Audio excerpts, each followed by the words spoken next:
Shalom. What if the Creator didn't just give you laws, but gave you appointments? Leviticus 23 reveals 7 sacred meetings between the Creator and His people, moments He placed in the calendar and called His own. Stay with me through this whole study, because at the end, I'll leave you with a live sax meditation to close out with this appointed time together. Welcome to Sax Music Torah Studio, where we worship with the sax and walk in Torah. Today we're in Leviticus 23, the Creator's calendar. 7 appointed times He calls His own. The monthly Shabbat, Pesach, Unleavened Bread or Matzah, Firstfruits, Yom Teruah, Yom Kippur, and Sukkot. If you ever wondered why these appointed times still matter and how to read them honestly from the text, walk through Leviticus 23 with me and let the Creator's own words speak.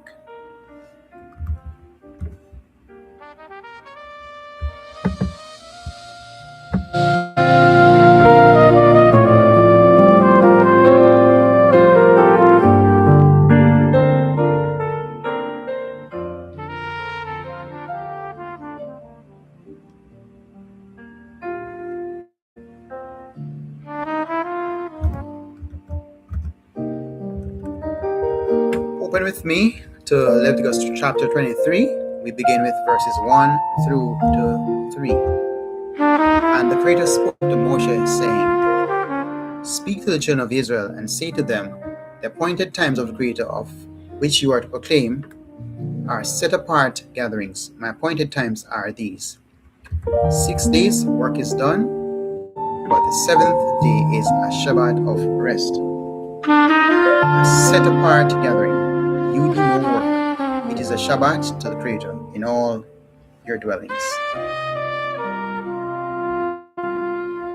So there we have instructions, clear instructions regarding His commands, and it's for us to observe. They are for us to do. Before listing the annual feast, the Creator opens with the Shabbat, a set-apart day of solemn rest and holy convocation, the first and foundational appointment in this calendar. So we have to just picture Israel, a nation running at full speed, harvesting, trading, building day after day with no sacred pause. The Creator opens His calendar and says, Before I give you the feasts, understand this. There's a recurring Shabbat appointment built into my rhythm for you. A day in the cycle of the month that belongs to gathering, rest, and holy assembly. It is a reminder that the Creator owns time, and He has appointed a portion of it for Himself and His people. When we honor the Shabbat, as the Creator defines it, a holy convocation, a solemn rest, set apart from regular work, we are making a declaration. My time is not fully mine. There is an appointed moment I owe to the Creator and to the community He called. That kind of intentional pause reshapes how we live in all the remaining days. The Shabbat is placed first in the calendar because it is the lens through which all other appointed times are understood. Every feast, every solemn assembly, every holy convocation in Leviticus 23 carries the spirit of the Shabbat. Stop, gather, and acknowledge that this time belongs to the Creator. Leviticus 23 opens with the Shabbat before any feast. The Creator's calendar begins with stopping, not doing, because time belongs to Him, not our own productivity. Now let's read the spring appointed times, verses 4 through to 22. I'll read the key anchoring verses. Verse 4 and 5 says, These are the appointed times of the Creator, set apart gatherings which you are to proclaim at their appointed times. In the first new moon, on the 14th day of the new moon, between the evenings is Pesach, to the Creator. And on the 15th day of this new moon is the festival of Matzot, to the Creator. 7 days you eat unleavened bread. On the first day you have a set-apart gathering. You do no servile work. And you shall bring an offering made by fire to the Creator for 7 days. On the 7th day is a set-apart gathering. You do no servile work. Verses 10 and 11. Speak to the children of Israel, and you shall say to them, when you come into the land which I give you, and shall reap its harvest, then you shall bring a sheaf of the firstfruits of your harvest to the priest, and ye shall wave the sheaf before the Creator for your acceptance. On the morrow after the Shabbat, the priest waves it. And on that day, when you wave the sheaf, you shall prepare a male lamb, a year-old, a perfect one, as an ascending offering to the Creator, and its grain offering, 2/10 of an ephah of fine flour mixed with oil, an offering made by fire to the Creator, a sweet fragrance, and its drink offering, 1/4 of a hin of wine. And you do not eat bread or roasted grain or fresh grain until the same day that you have brought an offering to your Elohim, a law forever throughout your generations in all your dwellings. Verse 15. And from the morrow after the Shabbat, from the day that you brought the sheaf of the wheat off, you shall count for yourselves 7 completed Shabbats. Until the morrow after the 7th Sabbath, you count 50 days, then you shall bring a new grain offering to the Creator. Verse 21 says, and on this same day you shall proclaim a set-apart gathering for yourselves. You do no servile work on it, a law forever in all your dwellings throughout your generations. So the instructions are there regarding the spring feasts, and it pictures a redemption story. So there we have in the spring the 4 spring feasts: Pesach, Passover, Unleavened Bread, Matzot, Firstfruits, Bikurim, and Shavuot. Cluster in the first 3 months and walk Israel through the full arc of redemption. So we have deliverance presented, we see cleansing, offering the first of the harvest, and celebrating the fullness of provision. Let us picture Israel in Egypt, marking their doorposts with the blood on the 14th of the first month. Then 7 days of bread without leaven, no puffing up, no Egypt carried along. Then the first sheaf waved before the Creator. Before I fill my barn, the first of what I have is yours. Then 50 days later, gathered at Shavuot to present new grain. Each feast is one chapter in the same covenant story. The Creator delivers, cleanses, receives the first, and celebrates the harvest with his people. The spring feasts, we should note, are not ceremonies locked in ancient history. They are a living rhythm the Creator designed so that redemption never becomes abstract. When we observe Passover, we say, I was in pledge and the Creator brought me out.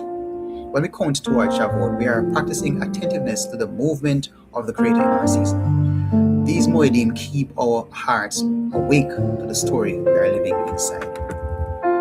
The spring feasts form a deliberate sequence: sacrifice, cleansing, first fruits, harvest, that trains a people to see their entire story through the Creator's lens. He did not give a random holidays. He gave a structured story to inhabit every year. The Moedim make the past real in the present and the present meaningful in the light of the past. Leviticus 23's spring feasts, Passover, Unleavened Bread, Firstfruits, Shavuot, are not whole holidays. They are the Creator's way of making the story of deliverance real in every generation.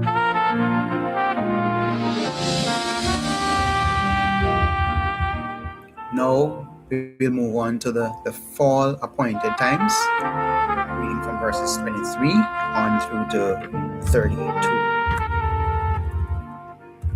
And the Creator spoke to Moses, saying, speak to the children of Israel, saying, in the 7th new moon, on the first day of the new moon, you have a rest, remembrance of Teruah. You do no servile work, and you shall bring an offering made by fire to the Creator. And the Creator spoke to Moshe, saying, on the 10th day of this 7th month new moon is Yom Kippurim. It shall be a set apart gathering for you, and you shall afflict your beings, and shall bring an offering made by fire to the Creator.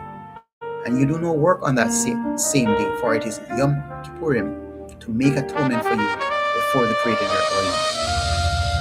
For any being who is not afflicted on that same day, he shall be cut off from his people. And any being who does any work on that same day, that being I shall destroy from the midst of his people. You do no work, a law forever throughout your generations in all your dwellings. It is the Shabbat of rest to you, and you shall afflict your beings on the 9th day of the new moon.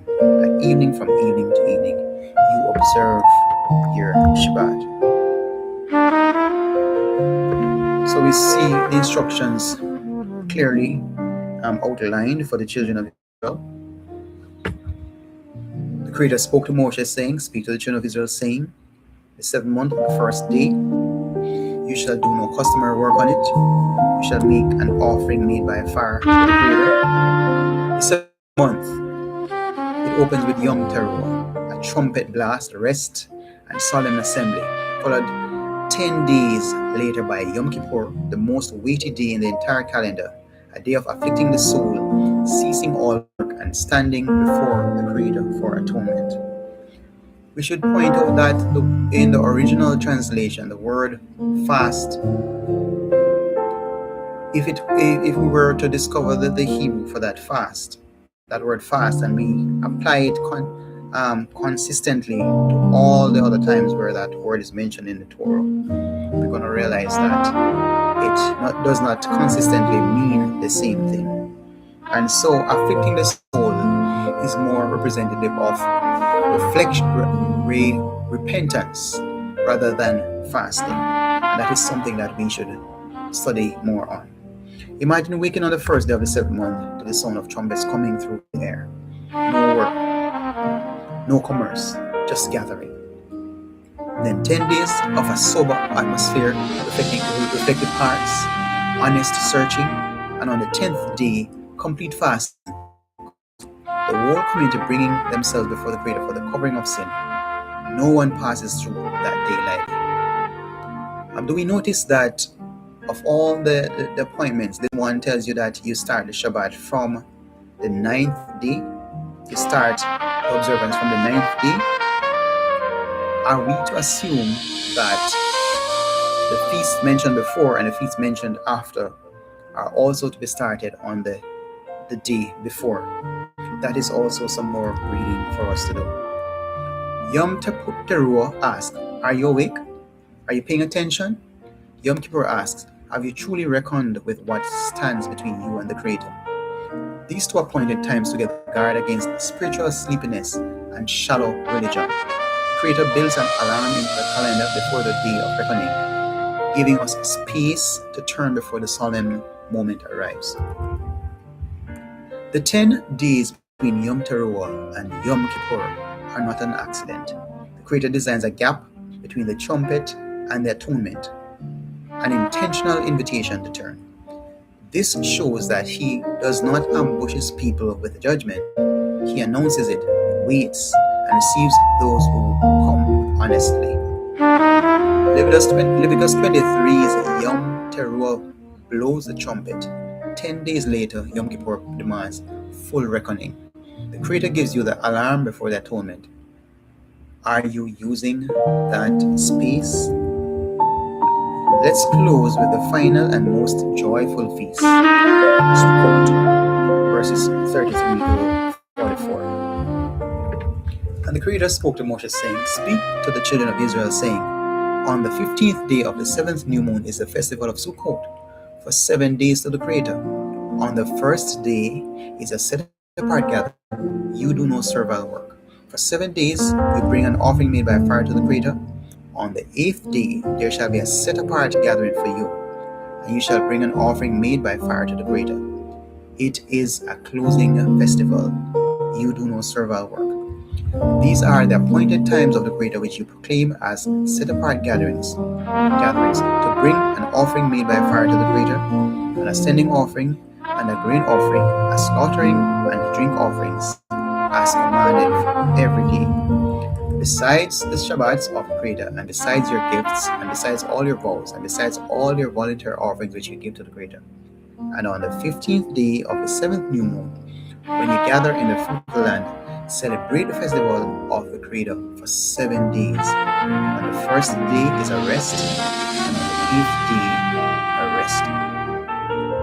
And you shall take for yourselves on the first day the fruit of good trees, branches of palm trees, twigs of leafy trees, and willows of the stream, and shall rejoice before the Creator your Elohim for 7 days. And you shall celebrate it as a festival to the Creator for 7 days in the year, and a law forever in your generations.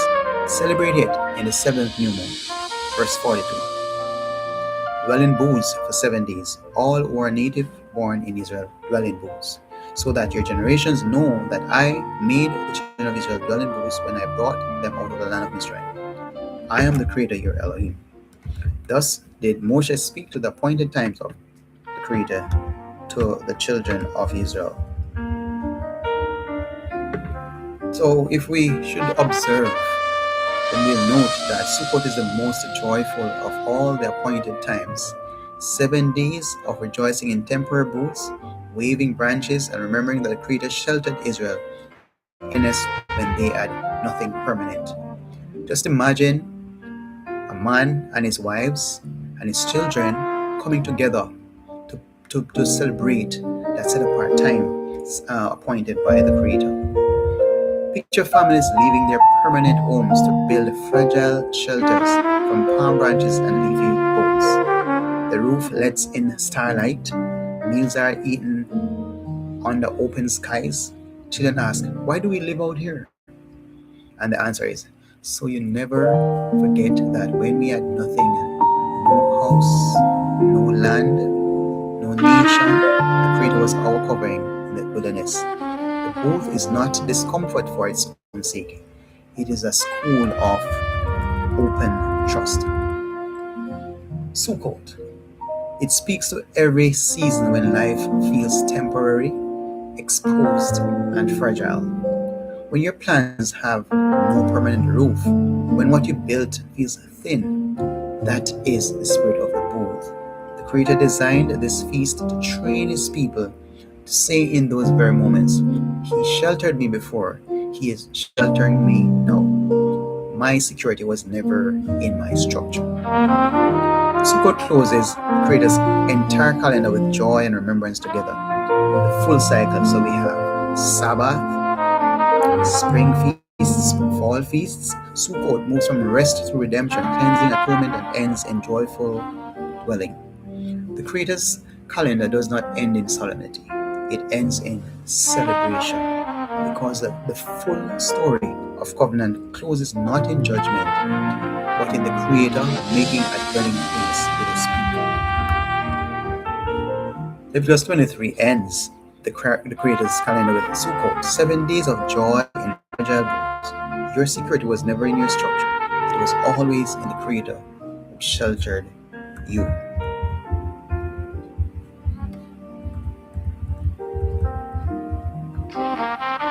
Leviticus 23 is the Creator's calendar, 7 appointed times He calls His own. We walked through the Shavuot, which is the foundational appointment that says time belongs to the Creator. The spring feasts, Passover, Unleavened Bread, Firstfruits, and Shavuot, the annual reliving of redemption's story. Yom Teruah and Yom Kippur, the trumpet alarm and the solemn day of atonement. And Sukkot, 7 days of joyful, fragile dwelling that reminds us the Creator has always been our shelter. These are not relics. They are standing invitations from the Holy One. Ask the Creator, are you calling me to honor your appointed times? Thank you for walking this journey with me. If this blessed you, like it, share it with someone who loves the feasts, and subscribe so you don't miss the next step as we walk from Bereshit, Genesis, to Devarim, Deuteronomy. And now, as I promised at the start, here's a short Sachs meditation, a new one, to close out this appointed time together. Let these words rest in you as you hear it. Shalom.